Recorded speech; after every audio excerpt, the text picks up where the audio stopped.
can never truly trust anyone's advice, because they don't know you as well as you know yourself. They don't know what life you've lived, they don't know the lessons you've been, they don't know the phase of life you're in right now. Ultimately, you've got to cut your own path. You can't trust other people. You can use other people's advice, other people's influence, other people's wisdom, but you can't rely on it. You can't make that who you are.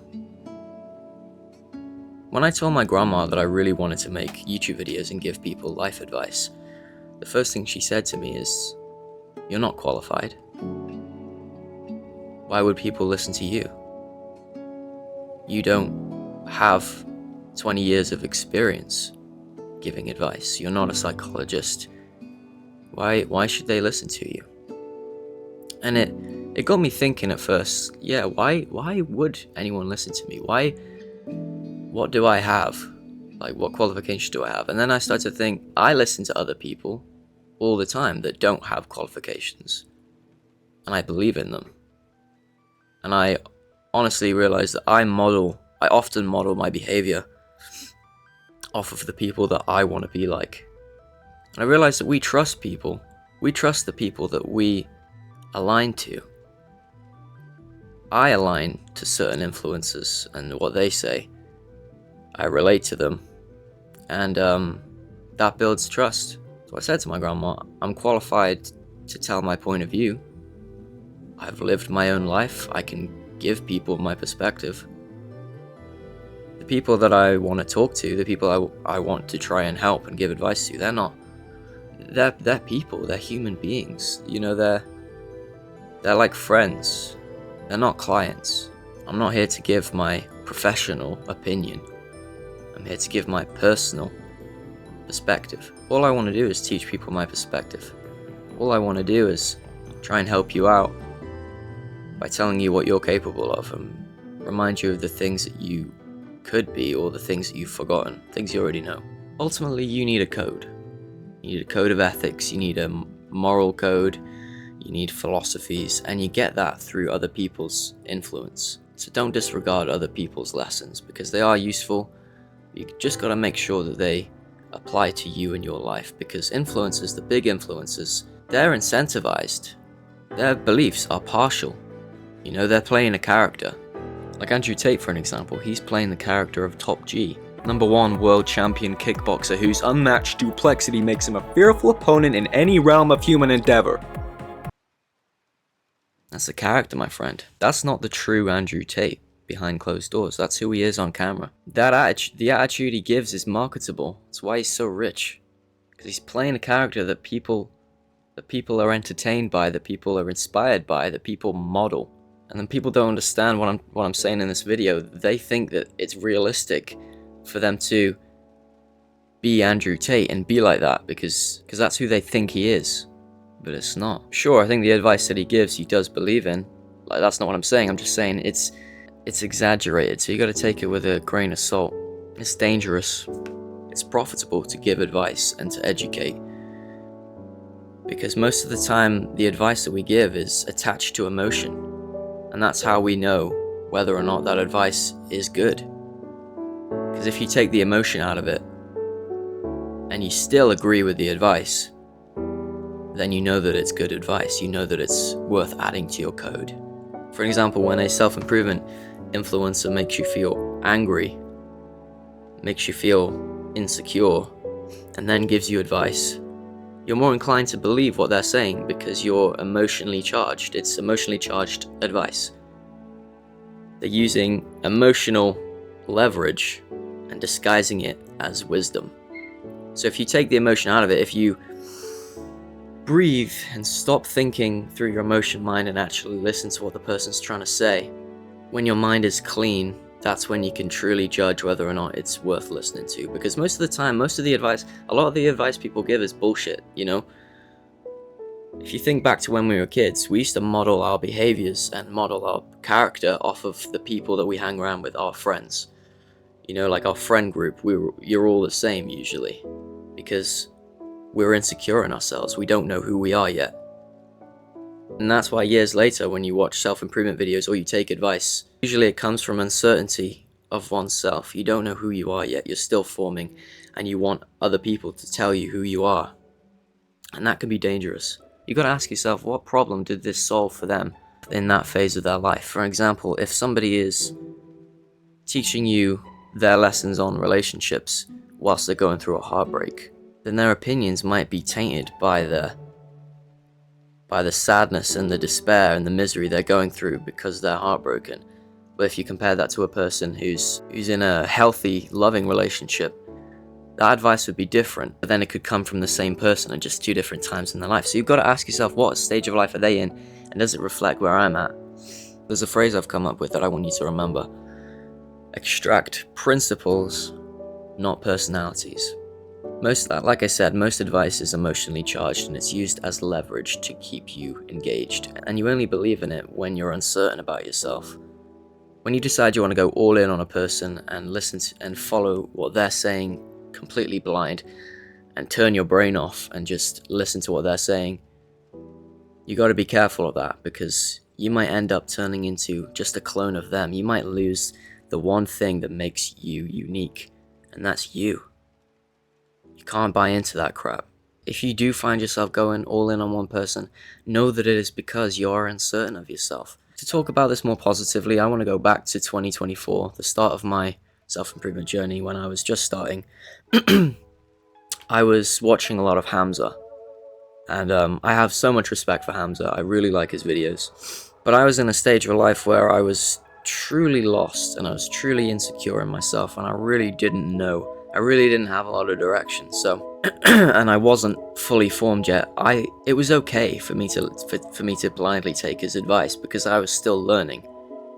You know, when you go to the gym for the first time, you start off blindly just listening to other people's advice, trying things out, and that's okay at the start. But then after a year of training, you've got to start using your own intuition and forming your own routines and habits at the gym. What works best for you? You got to do that with life advice. You can't follow advice blindly forever. That's what I found out with Hamza. It was good when I was extracting his principles, but it was becoming dangerous when I started letting his personality become mine. The second I stopped going all in on Hamza and stopped taking his advice so blindly was when my friend Jake, who was a friend I made on my self-improvement journey, he questioned me, why have I got so much faith in a person when you could just have faith in yourself and that you'll figure it out? And that left me thinking, damn, he's right. He said, I don't listen to people online, I just work it out. I'm just me. And that was so inspiring. I was so much more inspired to do what Jake was doing and be myself than be like somebody else. Because even though I said I only extracted principles but not personality, that was because of Jake. If I had kept going down that rabbit hole and I kept getting influenced by people online, I would have lost myself, and I wouldn't be who I am right now. I would just be ultra masculine, escape the matrix. That would have been me right now, and I'm glad it's not. If you don't have a Jake in your life, I'm here for you now. Say to yourself, I learn from everyone, but I belong to no one. That's what I decided in 2024. So I went through 2025 with all this certainty of who I was, and I even started to influence people in my life, you know, not like on YouTube, but I did start to influence people and give them my own advice and tell them my principles, my perspective, right? And I felt so good doing that. I was truly expressing who I was, not second-hand opinions, you know what I mean? There came a time where I lost myself in May of 2025, and I ended up going back to other people's influence. See, I can't name any other self-improvement influencers other than Hamza, because he's the only one I've ever watched, because that's just who I am. I'm like that with people, you know. If I like a person, I'm all in on them. I'm all or nothing. So when I lost myself and I had to return to that, and I had to return to self-improvement content to try and build myself up again, I started going too far. I started becoming the personality, the character that Hamza presents himself. Because these people, they're not bad people, they're just playing an exaggerated version of themselves. They're playing a character that the world loves. So when you try and copy that, and you try and imitate the character, which isn't human, which isn't authentic to themselves, that's when things go wrong. So when I started adopting this over-exaggerated version of Hamza, and I started, you know, being more aggressive, I got dark. I went on a night out, which I rarely do anyway, by the way, that's off character for me. I went on a night out and I was in this pub with all my old friends. And I was just loud, I was aggressive, I was obnoxious, I was homophobic, which is crazy. Like, why would I be homophobic? I got no reason to be homophobic. It's because I was imitating the alpha male I'd seen on social media. I was taking the advice of be the alpha male instead of be you. So I was sat there at the table and I was saying, porn is bad for you, you're all idiots. Do you watch porn? Do you watch porn? And I was drunk, by the way, that my judgment was a little bit more clouded than normal. I was like, that's gay, you're stupid, why would you do that? You know, I'm on self-improvement, I'm enlightened. You fucking slow bitches. No, fucking catch up to me, then you can say my name. These pieces of shit are so slow. Grow a pair of legs and just walk a bit faster. Yeah, Jesse, I don't fucking care. Catch the fuck up.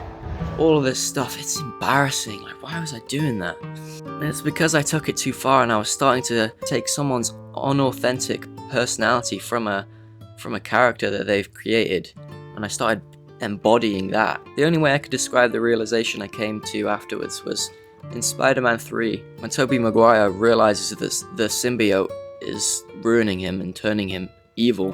Peter, stop it! Who are you? I don't know. That's how I felt. And when I started being me again and being more wholesome and more happy and joyous instead of dark and cynical and alpha male and like Matrix this, Matrix that, being more of who I was before, the person that people could count on to give good, decent human advice, that's when I had my Tobey Maguire Spider-Man moment. I felt like I put back on the red and blue suit and I threw away the black one. I let the darkness go. Inauthenticity breeds darkness. You gotta escape it. Everybody is gonna try and teach you that their way of life is best. It's because it's profitable. The average Joe now is giving advice and claiming that it's the best way to live in 2026. So from a small creator that's got nothing to sell to you, there's a whole world out there. Don't buy into shit that you might not truly believe in. Yes, take advice, but learn things on your own. You need to go your own way. And you, my friend, are going your own way. Trust me. Don't sell out. Don't give it up because you want to be rich, because you want to be more like Andrew Tate. It's not healthy. You won't find happiness through that. It'll feel wrong.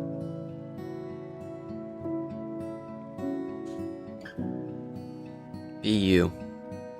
And get after it. Let's go.